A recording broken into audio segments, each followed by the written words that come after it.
ఎన్నో రాష్ట్రాల్లో ఉన్నారు.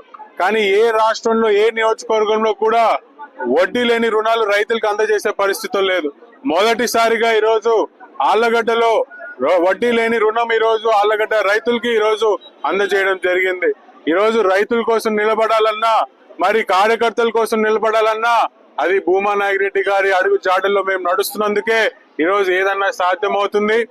ఖచ్చితంగా భూమా నాగిరెడ్డి గారు చనిపోయినప్పుడు అటు నంద్యాల ప్రజలు గాని, అటు ఆళ్లగడ్డ జనాలు గాని మాకు ధైర్యంగా అండగా మాకు ఆ రోజు నిలబడ్డారు.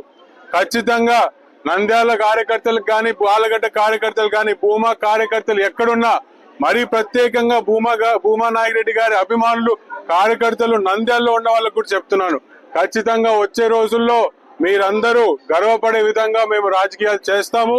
మీ అందరికీ ఎన్ని ఇబ్బందులు ఉన్నా, ఏ కష్టాలు ఉన్నా కూడా అహర్నిశలు మేము అండగా ఉండడానికి మేము సిద్ధంగా ఉన్నామని చెప్పి కూడా ప్రతి ఒక్కరికి తెలియజేస్తూ సెలవు తీసుకుంటాం.